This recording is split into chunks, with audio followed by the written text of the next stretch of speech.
धन्यवाद करते हैं आपके महान प्रेम और उस अनुग्रह के लिए जिसके अंतर्गत आपने अपने पुत्र के बलिदान के द्वारा समस्त मानव जाति को मृत्यु से पार जाने का मार्ग तैयार किया और पवित्र आत्मा को भेजकर उस मार्ग में हमारी अगुवाई करने का इंतजाम किया। धन्यवाद करते पिता परमेश्वर, ताकि यीशु मसीह की देह जो पुनरुत्थान की देह है, हम उस पुनरुत्थान की देह का हिस्सा बने पुनरुत्थान के द्वारा और मसीह की महिमा का कारण बने पवित्र आत्मा की सामर्थ्य के द्वारा, और सारा आदर सारी महिमा उस महान परमेश्वर को मिले जिसने इस एक कार्य के द्वारा हम सबको उसका हिस्सा बनाने का प्रयोजन किया। धन्यवाद करते इस प्रार्थना को आपके इकलौते पुत्र प्रभु यीशु मसीह के नाम से मांगते हैं, आमीन। सबसे पहले आज मैं आपको ये बताना चाहूँगा कि आज के दिन क्या हुआ था, क्योंकि अगर आप परमेश्वर के वचन में जाकर ढूंढेंगे पाम संडे तो आपको पाम संडे नाम की कोई चीज मिलेगी नहीं, पाम संडे नाम की कोई चीज नहीं मिलेगी। लेकिन आपको मालूम है वहां पर यीशु मसीह के यरूशलेम में प्रवेश के बारे में जरूर मिलेगा, जिसे लोगों ने पाम संडे का नाम दे दिया। पाम संडे के दिन क्या हुआ था, आप इस पे स्पेक्यूलेशंस लोगों को बता सकते हैं। स्पेक्यूलेशन का मतलब समझते हैं, अपने मन से व्याख्याएं करना, और लोगों ने तरह तरह की व्याख्याएं करना शुरू कर दिया। लेकिन क्या प्रभु यीशु मसीह हमारी व्याख्याओं के लिए रुका है या उसको जो करना था वो कर चुका है? तो वो क्या किया था, आज के दिन हुआ क्या था actually, what is the historical fact. एक ऐतिहासिक काम हुआ था जो शायद यीशु मसीह से पहले, यीशु मसीह यरूशलेम में बहुत बार आता था, 12 वर्ष की उम्र में भी लिखा अपने माता पिता के साथ आया। उसके बाद से वो लगातार आता था, क्योंकि वो वहां पे वो इंटरनेशनल टेंपल था और इंटरनेशनल प्लेस ऑफ वर्शिप था। तो वहां पर हर यहूदी साल में 3 बार जमा होते थे। एक फसह का पर्व, ये फसह के पर्व की शुरुआत थी और यीशु मसीह फसह के पर्व में आ रहा था। अब की बार जब वो आया तो प्लान ऑफ गॉड के अंतर्गत आया था, पहली बार परमेश्वर की योजना के अंतर्गत आ रहा था, और बहुत सी भविष्यवाणियों को आज के दिन उसने पुराने नियम में जो की गई थी उसे पूरा करने आया था। हालेलुया। तो किसी ने कभी उन तथ्यों पे जाकर सच्चाई को, फैक्ट्स को लोगों के सामने नहीं रखा। लेकिन पवित्र आत्मा जब काम करता है तो पवित्र आत्मा जड़ का काम करता है, पहले लोगों को जड़ की बात बताता है। फैक्ट्स क्या था, आज के दिन क्या हुआ था ऐतिहासिक तौर पर। मैं आपको एक चीज दिखाना मांगता हूं, मेरे साथ आप निकालिए पहला राजा की पुस्तक, पुराने नियम में पहला राजा और उसका पहला अध्याय, पहले अध्याय का 11 पद से पढ़िए। सुलेमान का राजा बनाया जाना।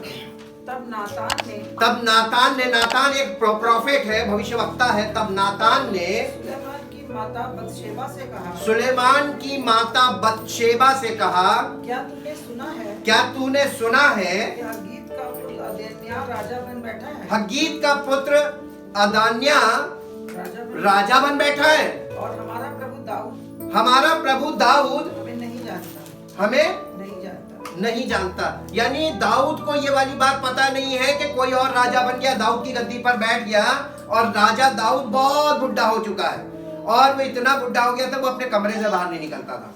और ये सुलेमान की माँ से उसने कहा कि तुझे राजा को नहीं मालूम है, जाकर बताओ। आगे पढ़िए।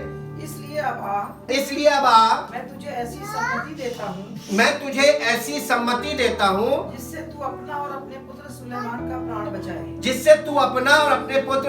का प्राण बचाए। जी। तू दाऊद राजा के पास जाकर उससे यूं पूछ कि हे मेरे प्रभु, हे राजा, क्या तूने शपथ खाकर अपनी दासी से नहीं कहा,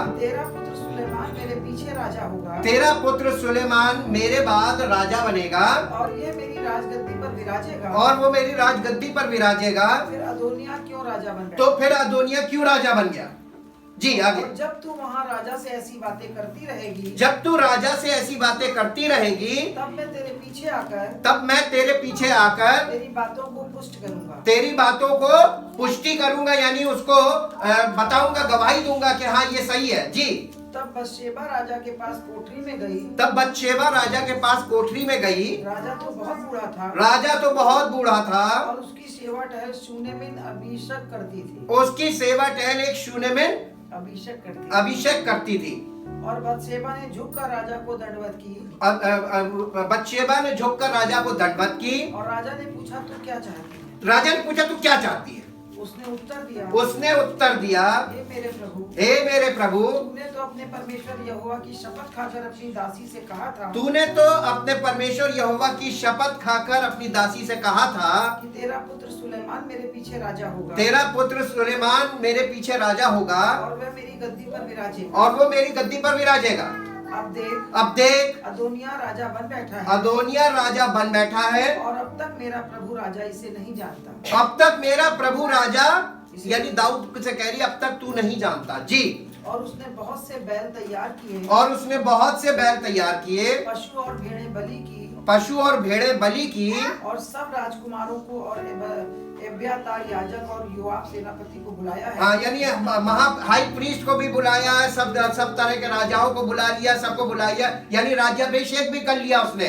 जी। तेरे दास सुलेमान को नहीं बुलाया। पर तेरे दास सुलेमान को नहीं बुलाया। हे मेरे प्रभु, और हे मेरे प्रभु, हे राजा, सब इजरायली तुझे ताक रहे हैं। सब इजरायली तुझे ताक रहे हैं कि तू उनसे कहे कि हमारे प्रभु राजा की गद्दी पर उसके पीछे कौन बैठेगा। कि हमारे प्रभु राजा की गद्दी पर उसके बाद कौन बैठेगा, अपने बाद तेरे बाद कौन बैठेगा तेरी गद्दी पर, ये तुझे डिक्लेयर करना है। जी। नहीं तो जब हमारा प्रभु राजा अपने पुरखाओं के संग सोएगा, तब मैं और मेरा पुत्र सुलेमान दोनों अपराधी गिने जाएंगे। हाँ, यानी तू मर जाएगा और हम लोग अपराधी गिने जाएंगे। जी। यूं बतशेबा राजा से बातें कर ही रही थी कि नातान नबी भी आ गया। तो नातान नबी भी आ गया। जी। और राजा से कहा गया कि नातान नबी हाजिर है। तब वह राजा के सम्मुख आया। और मुंह के बल गिरकर राजा को दंडवत की। और नातान कहने लगा, हे मेरे प्रभु, हे राजा, क्या तूने कहा है कि अदोनिया मेरे पीछे राजा होगा। और वह मेरी गद्दी पर विराजेगा। और वो मेरी गद्दी पर विराजेगा। देख, उसने आज नीचे जाकर बहुत से बैल तैयार किए हुए जी और भेड़ें बलि की हैं। जी। और सब राजकुमारों और सेनापतियों और एब्यातार याजक को भी बुला लिया है। और वे उसके सम्मुख खाते पीते हुए कह रहे हैं कि अदोनिया राजा जीवित रहे। सब उसकी जय जयकार कर रहे हैं। जी। परंतु मुझ तेरे दास को और सादोक याजक और यहोयादा के पुत्र बनाया और तेरे दास सुलेमान को उसने नहीं बुलाया। इतने लोगों को जिनके नाम बताए, इनको नहीं बुलाया। जी। क्या यह मेरे प्रभु राजा की ओर से हुआ? क्या ये आपकी ओर से है? जी। तो अपने दास को ये नहीं जताया है। तूने तो अपने दास को ये नहीं जताया है कि प्रभु राजा की गद्दी पर कौन उसके पीछे विराजेगा। प्रभु राजा की गद्दी पर, यानी दाऊद की राजगद्दी पर कौन विराजेगा। जी। दाऊद राजा ने कहा बतशेबा को मेरे पास बुलाओ। तब वह राजा के पास आकर उसके सामने खड़ी हुई। तब वो फिर से आई, उसके सामने खड़ी हुई। राजा ने शपथ खाकर कहा, राजा दाऊद ने शपथ खाकर कहा, यहोवा जो मेरे प्राण सब जोखिमों से बचाता आया है, यहोवा जो मेरे प्राण सब जोखिमों से बचाता आया है, उसके जीवन की शपथ, जैसा मैंने तुझसे इजराइल के परमेश्वर यहोवा की शपथ खाकर कहा था, जैसा मैंने इजराइल के यहोवा परमेश्वर की शपथ खाकर मैंने तुझसे कहा था कि तेरा पुत्र सुलेमान मेरे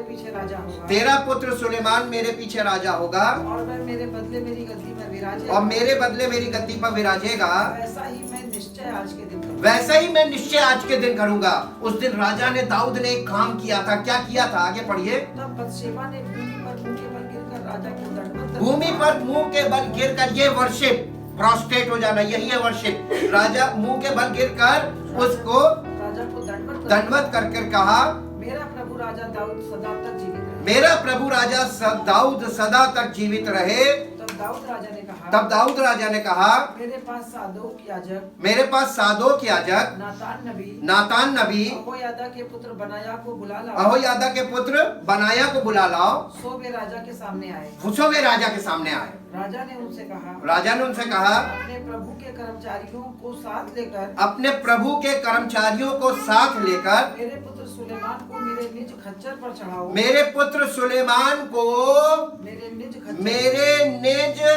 खच्चर पर चढ़ाओ। किस पर चढ़ाओ? यीशु मसीह किस पे बैठ के आया था यरूशलेम में आज के दिन? ये देखिए यहाँ से ये हिस्टोरिक जुड़ा हुआ है। अब आपको बताते हैं इसकी हिस्ट्री। ये सुलेमान जो था वो दाऊद की गद्दी का पहला सक्सेसर था, पहला उत्तराधिकारी बना था, और यीशु मसीह उसका हमेशा के लिए गद्दी पे विराजमान हुआ। युगान युग का राजा दाऊद की गद्दी पर विराजमान हो रहा था। देखिए ये भविष्यवाणी जो यहाँ से शुरू हो रही है, यीशु मसीह ने उसको आज के दिन फुलफिल किया था। This is the sign for the Jews. यहूदियों के लिए चिन्ह का दिन था। ये उनके लिए एक चिन्ह था कि जैसे वो हुआ था वैसे ही यीशु मसीह भी एंट्री कर रहा है। खच्चर पे बैठने का मतलब होता है, गधे पर बैठने का मतलब होता है, राजा जब गधे की सवारी करता है ये इस बात का चिन्ह है कि वो दीन और नम्र राजा है, शांति का राजा है। और शांति का राजा जो है हमेशा गधे की सवारी करके एंट्री करता था।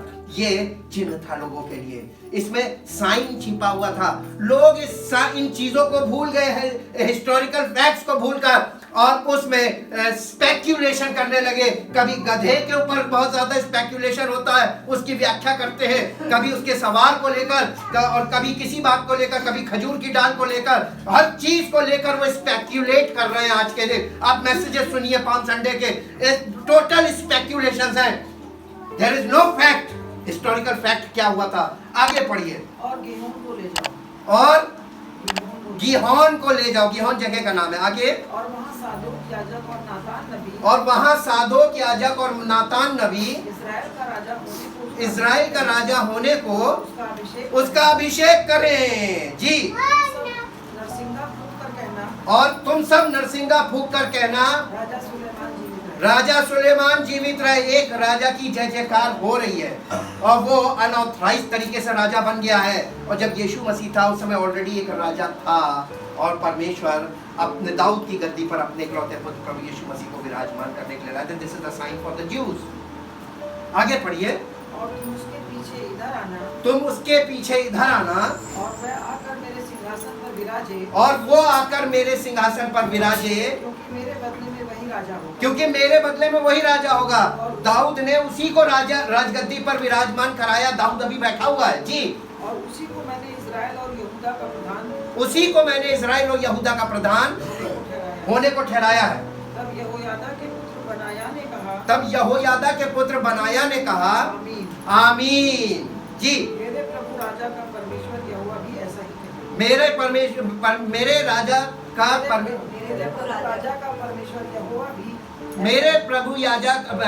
राजा का परमेश्वर यहोवा भी ऐसा ही कहे। जी। जिस रीति मेरे राजा प्रभु राजा के संग में यहोवा रहा, उसी रीति वो सुलेमान के भी संग रहे। और उसका राज्य मेरे प्रभु दाऊद राजा के राज्य से भी अधिक बढ़ा। उसका राज्य मेरे प्रभु राजा दाऊद से भी ज्यादा अधिक बढ़े। और भविष्यवाणी में ये लिखा हुआ है कि हमारे लिए बालक उत्पन्न हुआ, में पुत्र दिया गया, उसकी प्रभुता का अंत न होगा। वो कौन है? युगान युग का राजा यीशु मसीह। देखिए ये चिन्ह यीशु मसीह के द्वारा आज के दिन फुलफिल हो रहा था कि नहीं हो रहा था? लोगों ने इस फैक्ट को स्पेक्यूलेशंस में कन्वर्ट कर दिया, इसलिए आज तक किसी को ये सच्चाई नहीं मालूम आज के दिन हुआ क्या।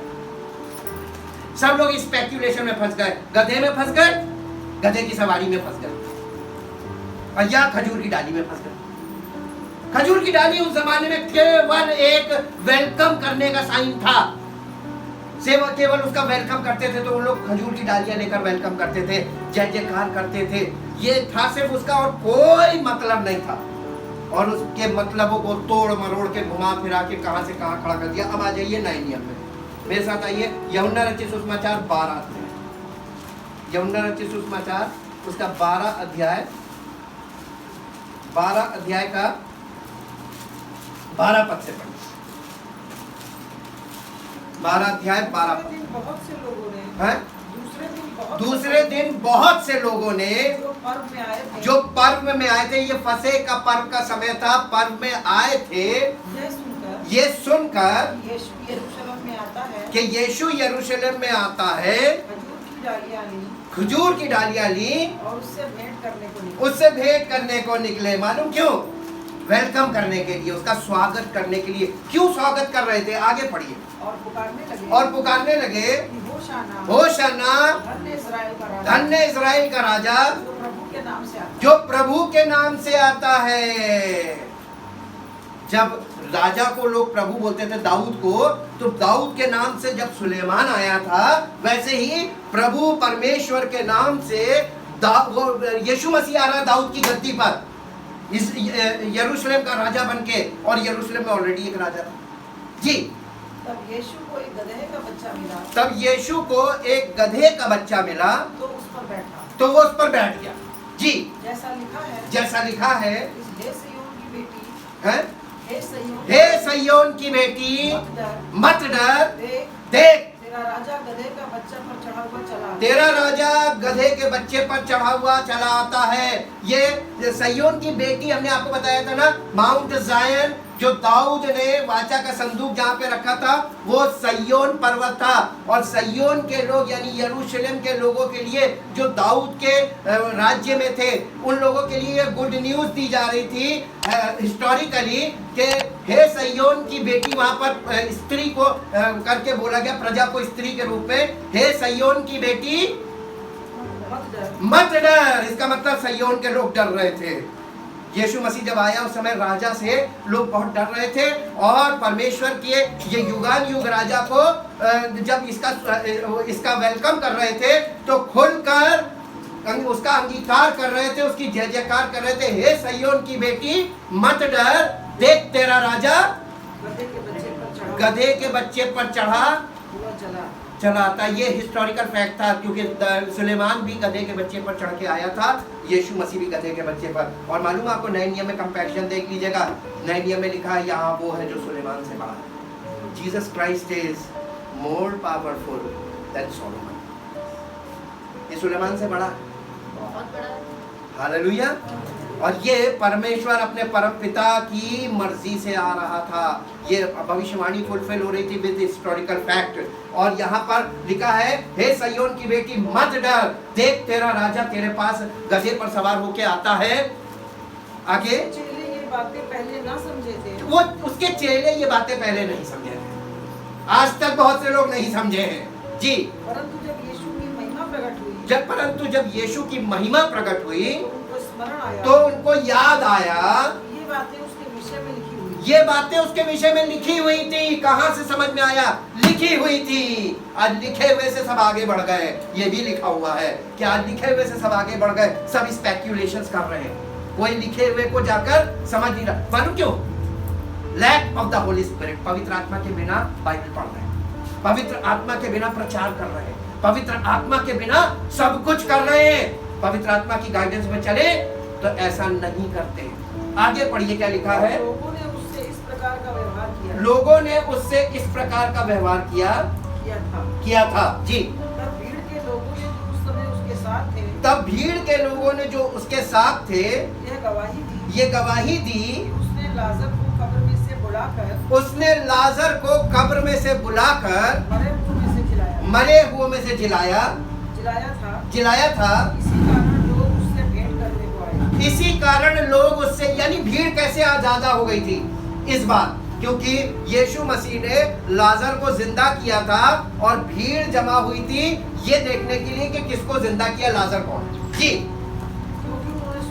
क्योंकि उन्होंने सुना था कि उसने ये आश्चर्य कर्म दिखाया है। तब फरीसियों ने आपस में कहा, सोचो तो सही, तुमसे कुछ नहीं बन पड़ रहा है। देखो संसार उसके पीछे हो चला है। वो अब आपको एक चीज और याद दिला दे, जब यीशु मसीह को क्रूसीफाई किया गया था तो उसके ऊपर लिखा हुआ था यहूदियों का राजा। तो लोगों ने एक ऑब्जेक्शन किया, यहूदियों ने, उन्होंने कहा नहीं, इस पर ये लिखो कि ये कहता है कि मैं यहूदियों का राजा, तो राजा ने मालूम क्या कहा था, मैंने जो लिख दिया सो लिख दिया, अब नहीं बदला जाएगा। राजा को कौन काबू करता, राजा के ऊपर कौन है, परमेश्वर। राजाओं का राजा कौन है, और परमेश्वर राजा के दिलों को नाली की तरफ मोड़ देता है। जो करवाना है वही करवाएगा, जो नहीं करवाना है राजा अपने मन से नहीं कर सकता।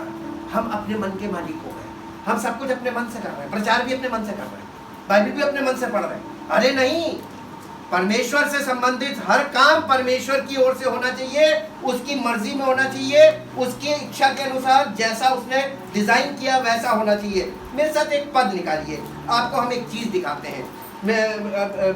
यिर्मयाह नबी की पुस्तक उसका 23 अध्याय और उसका 21 पद से पढ़िए। 23 अध्याय 21 पद से, यिर्मयाह 23:21। यस, यिर्मयाह 23:21। ये भविष्यवक्ता बिना मेरे भेजे दौड़ जाते। परमेश्वर कह रहा है कि बहुत से ऐसे भविष्यवक्ता हैं जो बिना मेरे भेजे दौड़ के चले जाते खुद से जी, और बिना मेरे कुछ कहे भविष्यवाणी करने लगते हैं। यदि ये मेरी शिक्षा में, अगर ये भविष्यवक्ता जो अपनी मर्जी से काम कर रहे हैं ये मेरी शिक्षा में बने रहते, तो मेरी प्रजा के लोगों को मेरे वचन सुनाते, तो मेरी प्रजा के लोगों को मेरी वचन सुनाते, मेरी ओर से बोलते जी। और वे अपनी बुरी चाल और तब अगर मेरी ओर से वो परमेश्वर मेरी बातें लोगों को बताते तो लोगों में एक काम होता मालूम है, तब वो लोग सुनकर अपनी बुरी चाल और काम से फिर जाते, मन फिरा लेते। यहोवा की ये वाणी है, यहोवा की ये वाणी है, क्या मैं ऐसा परमेश्वर हूँ, क्या मैं ऐसा परमेश्वर हूँ जो दूर नहीं निकट ही रहता हूँ, जो दूर नहीं निकट ही रहता हूँ। फिर यहोवा की ये वाणी है, फिर यहोवा की ये वाणी है, क्या कोई ऐसे गुप्त स्थानों में छिप सकता क्या है, कोई ऐसे गुप्त स्थानों में छिप सकता है कि मैं उसे न देख कि सकूं? मैं उसे ना देख सकूं? क्या स्वर्ग और पृथ्वी दोनों मुझसे परिपूर्ण नहीं है? क्या स्वर्ग और पृथ्वी दोनों मुझसे परिपूर्ण नहीं है? मैंने इन भविष्यवक्ताओं की बातें भी सुनी है, मैंने इन भविष्यवक्ताओं की, बातें भी सुनी है। किसने? प्राचीन काल से ये सुनता चला आ रहा है जी। जो मेरे नाम से यह कहकर झूठी भविष्यवाणी करते जो मेरे नाम से ये कहकर झूठी भविष्यवाणी करते हैं, हैं, मैंने स्वप्न में देखा, मैंने स्वप्न में देखा। आप सुनिएगा, वो अपने विजन्स बताते हैं, ड्रीम्स बताते हैं, और परमेश्वर ने कभी कीजिए, परमेश्वर ने जो कुछ बोलना था इसमें लिखित है। The record of the word of God, परमेश्वर के वचन रिकॉर्डेड है, और ये रिकॉर्डेड वचन से आप इसको टैली करके देख सकते हैं। हमेशा ये चीज ध्यान रखिएगा। और इसलिए अब मेरे साथ नए नियम में आ जाइए, मेरे साथ निकालिए दूसरा तिमोथियस चैप्टर 2 14 पद। 2 तिमोथियस चैप्टर 2 है, इन बातों की सुधि उन्हें दिला। ये परमेश्वर के सेवक, ये पास्टोरल लेटर है आज कलीसिया के सेवकों के लिए ये चीज है। प्रभु क्या फिर से पढ़िए, क्या लिखा है? इन बातों की सुधि उन्हें दिला, कलीसिया को दिला, और प्रभु के सामने चिता दे, शब्दों पर तर्क वितर्क, डोंट मेक स्पेक्यूलेशंस, अपने मन गढ़ंत व्याख्या करना बंद कर दो, because this is the truth. ये ताया हुआ है, ट्राइड एंड टेस्टेड है। इसमें जो कुछ भी तुम मिलाओगे अपनी स्पेक्यूलेशन से, अगर तुम कुछ भी बोलोगे तुम्हारी बातें सामने प्रकट होंगी। आगे पढ़िए, जिनसे कुछ लाभ नहीं है वरन सुनने वाले, आज देख लीजिए सुनने वाले कैसे हैं। परमेश्वर के वचन को पढ़िए और सुनने वालों को देखिए। वचन तो सब सुन रहे हैं, लेकिन सुनने वाले कैसे हैं? सब बिगड़ गए, सुनने वाले बिगड़ जाते हैं। शब्दों पर तर्क वितर्क ना किया करें। आगे इंग्लिश में बेटा पढ़ो इसको।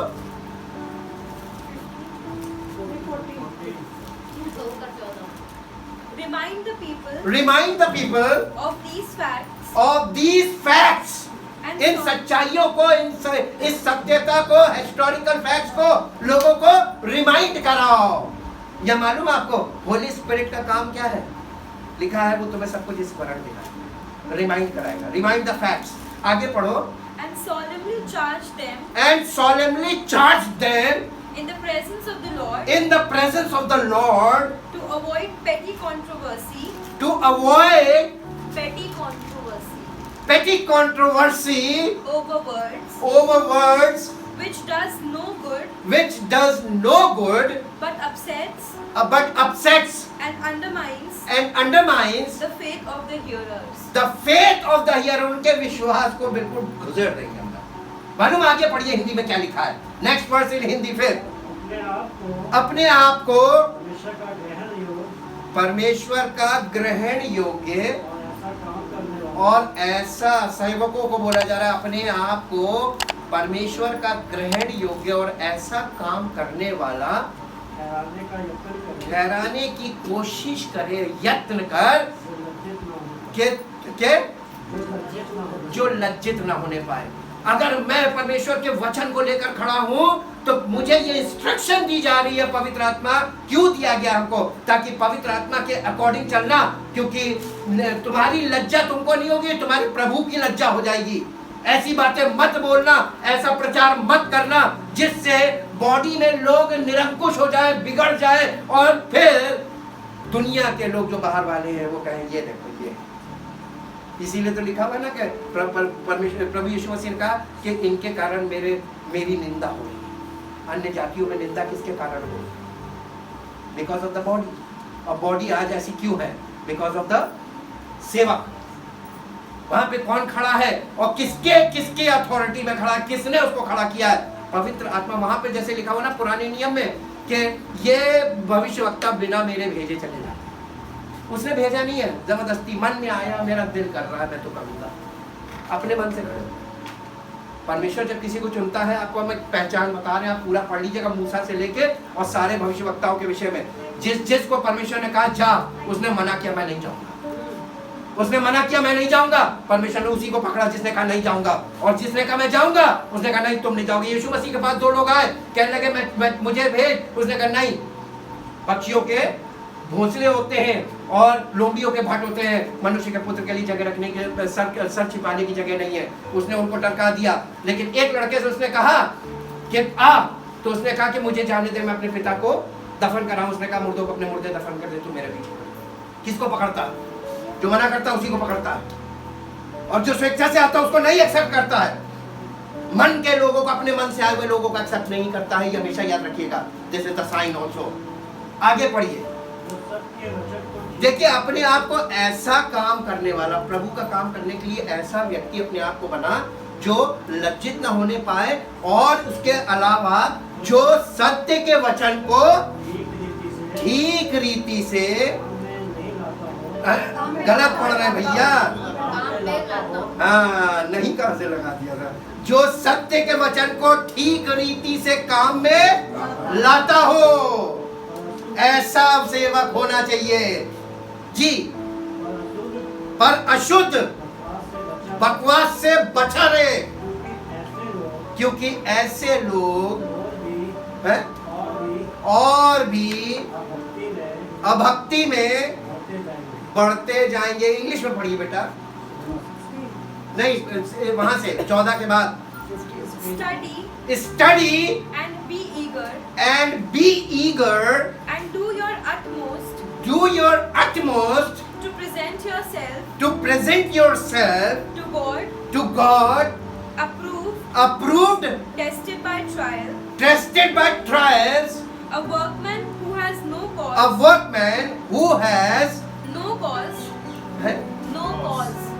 cause to be ashamed, यानी जिसके ऐसा टेस्टेड व्यक्ति बन के खड़ा हो, जिसे प्रभु ने चेक किया हो और हर बात में उसको सही पाया हो, ऐसा व्यक्ति बन के खड़ा हो सेवा में वचन को लेकर, ताकि यानी शर्मिंदगी ना हासिल हो जी। correctly analyzing and accurately dividing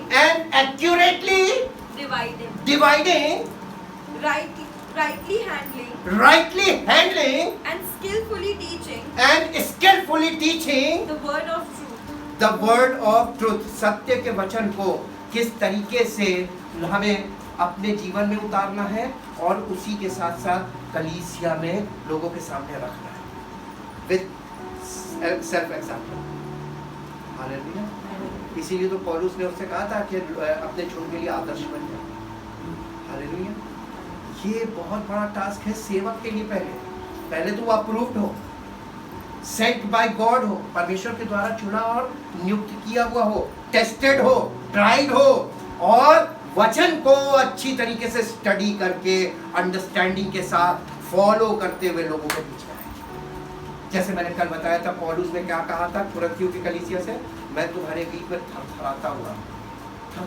क्यों? क्योंकि ये बहुत बड़ी जिम्मेदारी का काम, ये मेरा काम नहीं, एक्चुअली ये काम है जीसस क्राइस्ट का। उसकी बॉडी में हमको वो जिम्मेदारी दी गई है जो बिना उसके हम कुछ कर ही नहीं सकते। वी आर नॉट एबल, एक शब्द नहीं बोल सकते। जी आगे पढ़ना बेटा इंग्लिश में। But avoid all empty, But avoid all empty, vain, useless, idle talk, for it will lead people into more and more ungodliness.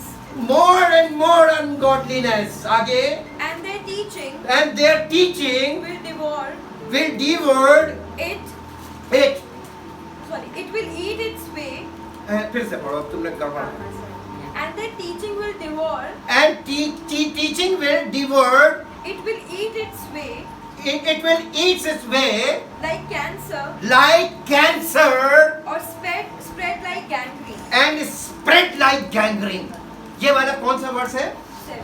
17 Hindi में पढ़ दीजिए 17 पद। और उनका वचन फॉल्स, जो झूठे उपदेशक है, झूठे प्रचारक है, झूठे सेवक है, उनका वचन सड़े घाव के समान फैलता जाएगा, just like gangrene and cancer. नष्ट कर देगा बॉडी को, इंडिविजुअली भी and the body of Christ also. Hallelujah. कितनी बड़ी जिम्मेदारी है। क्या ये जिम्मेदारी सब इसी रीति से जैसा बताया गया है? They are not serious with the Lord, with His Spirit and with the Word of God. जो गैंग्रीन वर्ड आया है, गैंग्रीन जिस बॉडी पार्ट में होता है वो काट दिया जाता है। वो बार-बार काटा जाता है। जी। और उसकी लाइफ में पूरी हमारे पड़ोस में पॉइजन हो जाता है पूरे बॉडी में। काट दिया जाता है और लाइफ की आखिरी स्टेज में। यस, गैंग्रीन बहुत भयानक चीज है, इसका कोई इलाज नहीं है। उनका वचन सड़े घाव की तरह। अरे परमेश्वर के सेवकों के वचन भी दो प्रकार के होते हैं। जी हाँ, there are 2 types of preaching. सड़े घाव की तरह आपका जिंदगी सड़ जाएगी, आपका रास्ता बंद हो जाएगा, आप एकदम कुएं में जाके फंस जाएंगे। आगे पढ़िए,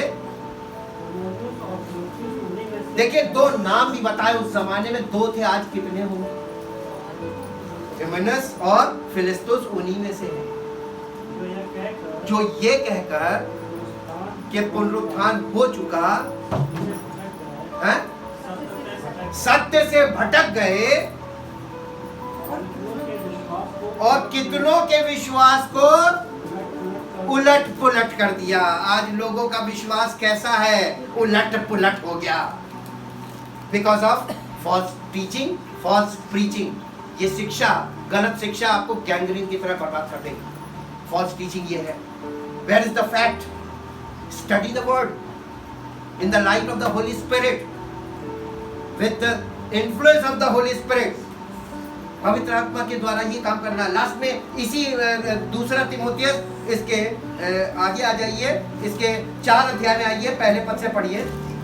परमेश्वर और मसीह यीशु को गवाह करके, परमेश्वर और मसीह यीशु को गवाह करके, जो जीवितों और मरे हुओं का न्याय करेगा, जो जीवितों और मरे हुओं का न्याय करेगा, उसे और उसके प्रकट होने, उसे और उसके प्रकट होने और राज्य को सुधि दिलाकर और उसके राज्य की सुधि दिलाकर मैं तुझे चेताता हूँ वचन को प्रचार कर कि तू वचन का प्रचार कर। तीमुथियुस को पौलुस चार्ज कर रहा है, एनकरेज कर रहा है, by the power of the Holi spirit. जी, समय और असमय तैयार रहे। समय और असमय, हर समय तैयार रहे, कहने का मतलब ये कि समय है या नहीं है।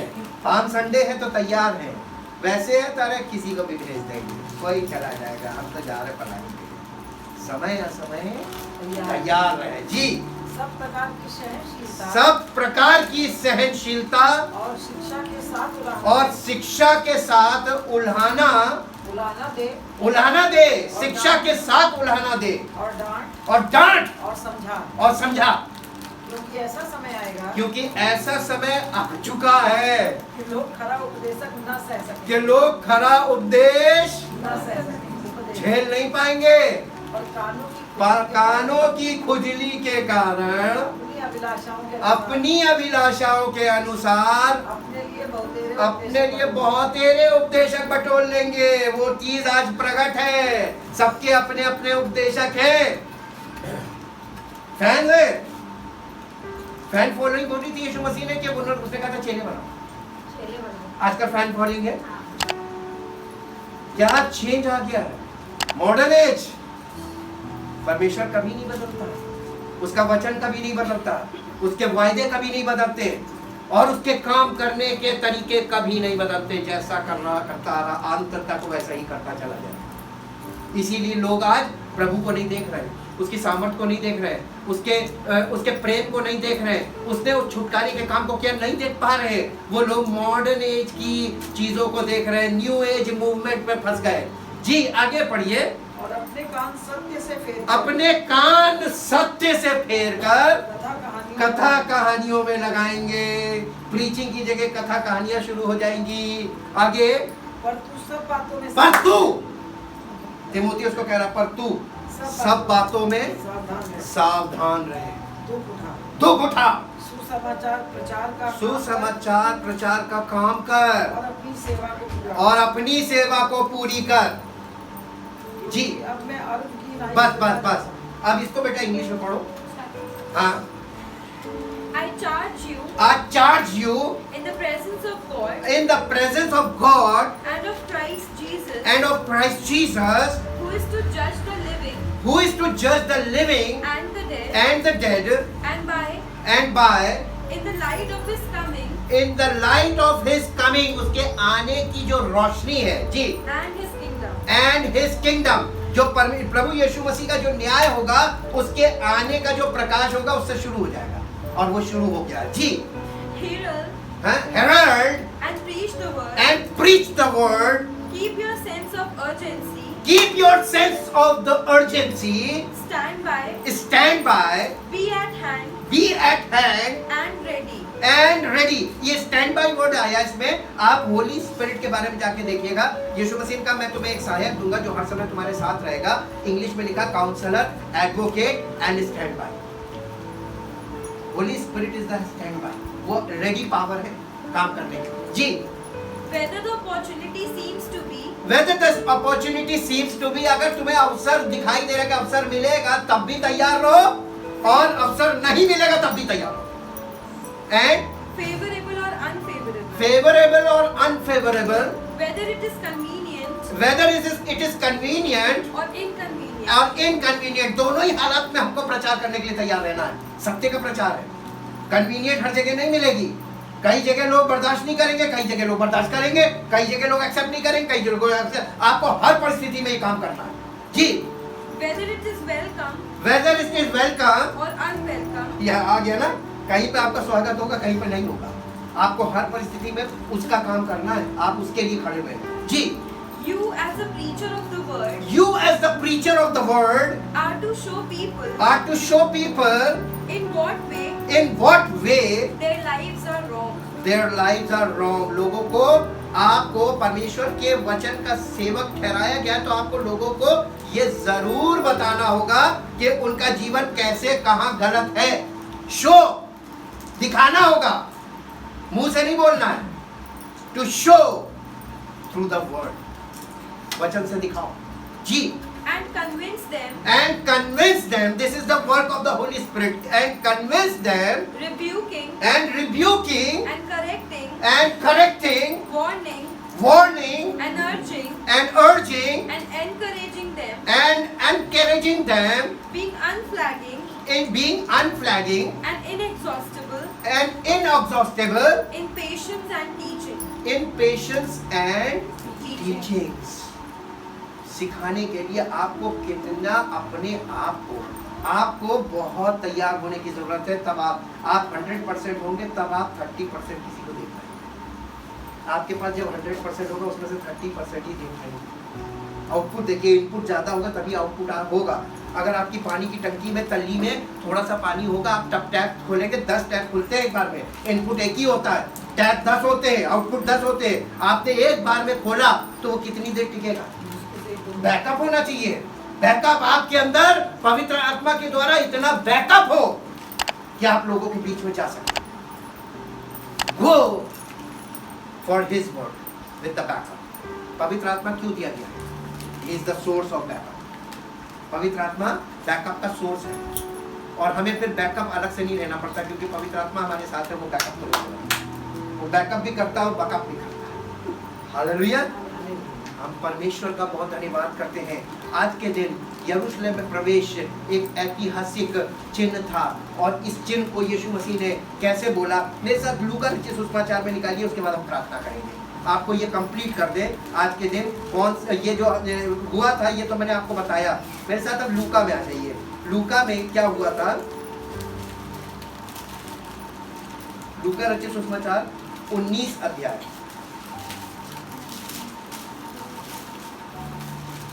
हाँ 19 अध्याय का 41 पद से पढ़िए। 41 पद। अगर किसी में हार्डवेयर है उसमें एक हेडिंग होगी, यरूशलेम के लिए विलाप। यरूशलेम के लिए विलाप। अब आप थोड़ा सा इससे पहले पढ़ेंगे तो आज ही का जिक्र है, वो लादू के बच्चे में बैठ के आ रहा है, लोग जय जयकार कर रहे हैं और सब कुछ हो रहा है, लेकिन यीशु मसीह यरूशलेम को देखकर उसको रोने लगा। यरूशलेम के लिए विलाप कर रहा है। आगे पढ़िए। जब वो यरूशलेम के निकट आया, लादू के बच्चे पे बैठ के, खच्चर पे बैठ के, हाँ, तो नगर को देखकर उस पर रोया। यीशु मसीह रो रहा है, लोग जय जयकार कर रहे हैं यीशु मसीह की। वो राजा है, राजाओं का राजा है, उसकी जय जयकार हो रही, लेकिन राजा क्या कर रहा है? वो नगर को देखकर रो रहा। मालूम क्यों? और कहा क्या ही भला होता, क्या ही भला होता कि तू हाँ तू ही इस दिन में कुशल की बातें जानता। यानी आज के दिन वो यीशु मसीह यरूशलेम को देखकर रो रहा है और कह रहा है, लोग उसकी बड़ाई कर रहे हैं, उसकी महिमा हो रही है, सब कुछ हो रहा है, लेकिन यीशु मसीह यरूशलेम को देखकर इसलिए रो रहा है क्योंकि यहूदी लोगों के लिए इतना बड़ा चिन्ह था और वो सब मिस कर गए। राजा ने जब सुलेमान को बैठाया था तो इसी रीति से बैठाया था। सुलेमान से बड़ा यीशु मसीह आज और युगान युग राज दाऊद की गद्दी पर बैठने जा रहा है और वो लोग इस क्षण को नहीं पहचान पाए, इस इंसिडेंट को नहीं पहचान पाए जो कि हिस्टोरिकली हो रहा था। उसी तरीके से जैसे सुलेमान के साथ हुआ था। सुलेमान पहला सक्सेसर था, यीशु मसीह फाइनल सक्सेसर है of the throne of David, दाऊद की राजगद्दी का फाइनल उत्तराधिकारी। जी वो देखकर रोया और कहने लगा, काश आज के दिन यरूशलेम यहूदी लोग। जी पढ़िए। परंतु अब वे तेरी काश वे, परंतु अब वे तेरी आंखों से नहीं, एक लाइन ऊपर पढ़ दीजिए।